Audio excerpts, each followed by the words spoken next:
تقریباً 40 سے 45 سال کی عمر کا ایک شخص جہاز کی بیک سائڈ پر بیٹھتا ہے اور اپنی پاکٹ سے ایک کاغذ کا ٹکڑا نکال کر پاس سے گزرنے والی ایک ایئر ہوسٹس کو دیتا ہے۔ جب وہ اسے پڑھتی ہے تو اس کے ہوش ہی اڑ جاتے ہیں، کیونکہ اس پر لکھا تھا کہ میم میرے پاس ایک بم ہے اور میں چاہتا ہوں کہ آپ میری ساتھ والی سیٹ پر آ کر بیٹھ جائیں۔ اس طرح ایف بی آئی اور CIA کی نیندیں اڑا دینے والے ایک کیس کا آغاز ہوتا ہے۔ آخر کون تھا یہ شخص جسے دنیا کی بہترین ایجنسی FBI اور CIA دونوں مل کر بھی نہ پکڑ سکیں؟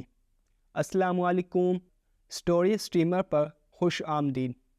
یہ بات ہے 24 نومبر 1971 کی، جب ڈین کوپر نام کا ایک شخص پورٹلینڈ کی فلائٹ نمبر 305 میں بیٹھتا ہے اور ساتھ والی سیٹ پر اپنا بیگ رکھ دیتا ہے۔ اس فلائٹ میں ڈین کوپر کے علاوہ 36 پیسنجرز اور بھی تھے۔ اس کے علاوہ 2 فلائٹ اٹینڈنٹ، 2 پائلٹ، ایک فلائٹ انجینئر اور کچھ ایئر ہوسٹس بھی تھیں۔ یہ فلائٹ دوپہر 2:58 پر ٹیک آف کرتی ہے اور اس کو 45 منٹ کے بعد سیٹل کے ٹکوما انٹرنیشنل ایئرپورٹ پر لینڈ کرنا تھا۔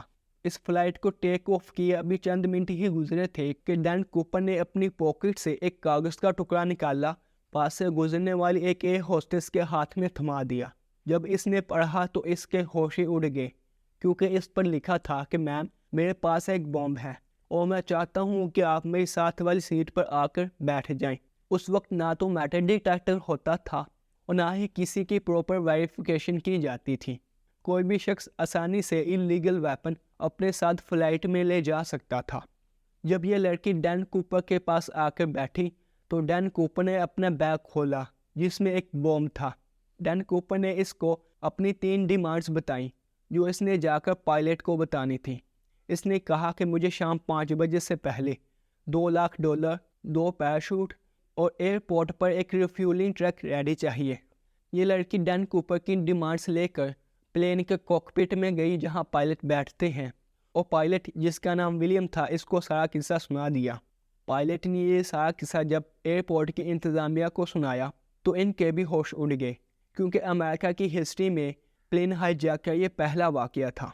FBI اور ایئرپورٹ کی انتظامیہ کو خود پر اتنا کانفیڈنس تھا کہ وہ ڈین کوپر کو آسانی سے پکڑ لیں گے، اس لیے لوگوں کی جان بچانے کے لیے ڈین کوپر کی تمام ڈیمانڈز کو پورا کرنے کا فیصلہ کیا گیا۔ پلین کی دوسری ایئر ہوسٹس جس کا نام ٹینا مکلو تھا، وہ ایئر کوم کی مدد سے ڈین کوپر اور پائلٹ ولیم کے درمیان پیغام پہنچانے کا کام کر رہی تھی۔ یہ فلائٹ پورے 1.5 گھنٹے تک ایئرپورٹ کے ارد گرد چکر لگاتی رہی۔ ڈین کوپر کے علاوہ 36 پیسنجرز جو اس واقعے سے بالکل بے خبر تھے، ان کو بتایا گیا کہ ٹیکنیکل ایشوز کی وجہ سے پلین کی لینڈنگ میں کچھ پرابلمز آ رہی ہیں۔ FBI نے سیٹل نیشنل بینک سے $20 کے 2 لاکھ نوٹ جمع کیے اور ان کے سیریل نمبرز بھی نوٹ کر لیے۔ 2 پیراشوٹ اور ایک ریفیولنگ ٹرک ایئرپورٹ پر پہنچا دیا گیا۔ شام کو 5:45 پر یہ پلین سیٹل ایئرپورٹ پر لینڈ ہوا اور ڈیل کے مطابق $2 لاکھ اور پیراشوٹ ڈین کوپر کو دے دیے اور پلین میں فیول بھی فل کر دیا۔ ڈین کوپر نے 36 پیسنجرز اور ایک ایئر ہوسٹس کو جانے کی اجازت دے دی، لیکن پائلٹ، فلائٹ انجینئر اور دوسری ایئر ہوسٹس کو پلین میں ہی روکے رکھا۔ 2 گھنٹے کے بعد 7:36 پر یہ پلین دوبارہ ٹیک آف ہوا۔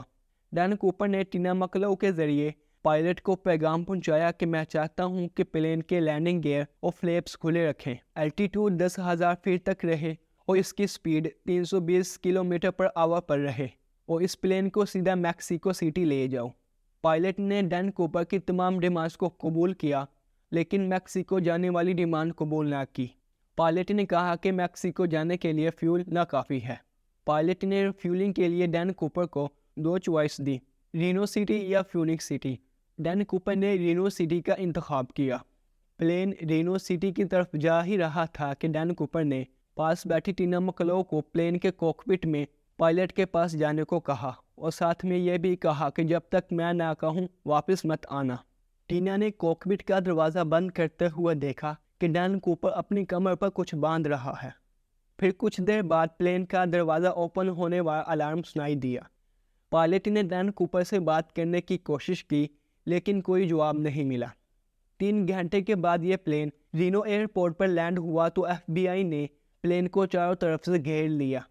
ایف بی آئی ڈین کوپر کو پکڑنے کے لیے پلین میں گئی تو وہاں نہ ڈین کوپر تھا، نہ پیسے اور نہ کوئی بمب۔ ڈین کوپر کی ملنے والی چیزوں میں ایک بلیک کلر کی ٹائی، ایک پیراشوٹ جو وہ پیچھے چھوڑ گیا تھا۔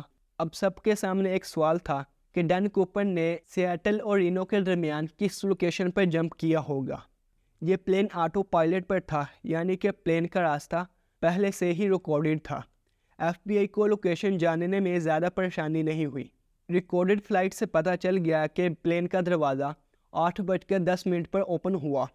ایف بی آئی کے پاس ڈین کوپر کی کوئی انفارمیشن نہیں تھی، اس لیے ایئر ہوسٹس کی مدد سے ایف بی آئی نے ڈین کوپر کا ایک اسکیچ بنوایا اور ریکارڈڈ فلائٹ سے ملنے والی انفارمیشن کی بنیاد پر ایریل واشنگٹن اور لیوس ریور کے درمیان اس کی تلاش شروع کر دی، اور اس مشن کو نورجیک کا نام دیا گیا۔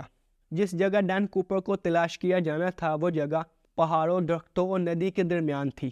ایک بہت بڑی ٹیم ڈین کوپر کو پہاڑوں، درختوں اور ندی میں کئی مہینوں تک تلاش کرتی رہی، لیکن نہ ڈین کوپر ملا، نہ پیسے اور نہ کوئی بمب۔ امریکہ کی ہسٹری میں پہلی دفعہ ایف بی آئی نے امریکن لوگوں سے مدد لینے کا فیصلہ کیا۔ ایف بی آئی نے سوچا کہ ڈین کوپر کبھی تو پیسے یوز کرے گا، اس لیے $2 لاکھ کے سیریل نمبرز اور ڈین کوپر کا اسکیچ نیوز پیپر میں پبلش کر دیا۔ لیکن اس کا بھی کوئی فائدہ نہیں ہوا، کیونکہ پورے امریکہ میں اس سیریل نمبر کا کوئی بھی نوٹ نہیں ملا۔ پھر 9 سال کے بعد ایف بی آئی کو ایک ایسا کلو ملا جس کا وہ بے صبری سے انتظار کر رہے تھے۔ سینڈر واشنگٹن میں کولمبیا ندی کے کنارے ٹینا بار بیچ پر ایک بچہ اپنے والدین کے ساتھ پکنک پر آیا تھا۔ اس بچے کو بیچ پر ریت میں سے کچھ پیسے ملے جو کہ $5,800 تھے۔ ان لوگوں نے یہ پیسے ایف بی آئی کو دے دیے۔ جب ایف بی آئی نے چیک کیا تو ان کے سیریل نمبرز میچ کر گئے، یعنی کہ یہ وہی پیسے تھے جو ایف بی آئی نے ڈین کوپر کو دیے تھے۔ اس واقعے نے ایف بی آئی کی مدد کرنے کے بجائے ان کو اور زیادہ الجھا دیا، کیونکہ ٹینا بار بیچ جہاں سے یہ پیسے ملے تھے وہ جگہ لیوس ریور جہاں سے ڈین کوپر نے جمپ کیا تھا وہاں سے 27 کلومیٹر دور تھی۔ اب سب کے سامنے ایک سوال تھا، یہ پیسے ٹینا بار بیچ پر کیسے آئے؟ ایف بی آئی نے اندازہ لگایا کہ جب ڈین کوپر نے پلین سے جمپ کیا ہوگا تو کچھ پیسے لیوس ریور میں گر گئے ہوں گے اور وہ کولمبیا ندی سے ٹینا بار بیچ پر آگے ہوں گے۔ جب چیک کیا گیا تو پرابلم یہ تھی کہ لیوس ریور جس جگہ کولمبیا ندی سے ملتا ہے وہاں ٹینا بار بیچ کولمبیا ندی سے اپوزٹ کی طرف بہتی ہے۔ یہ پیسے ٹینا بار بیچ پر آنا پاسبل ہی نہیں تھے۔ جس جگہ ڈین کوپر نے جمپ کیا تھا وہاں کا ٹمپریچر مائنس میں تھا۔ ایف بی آئی نے اندازہ لگایا کہ جب ڈین کوپر نے جمپ کیا ہوگا تو وہ ندی میں گر گیا ہوگا اور زیادہ ٹمپریچر کی وجہ سے اس کی ڈیتھ ہوگی۔ لیکن سوال یہ تھا کہ اگر اس کی ڈیتھ ہو گئی ہے تو اس کی ڈیتھ باڈی کہاں ہے؟ اس واقعے کو 52 ایئرز گزرنے کے بعد بھی باقی $9,710 کا پتہ نہ چل سکا۔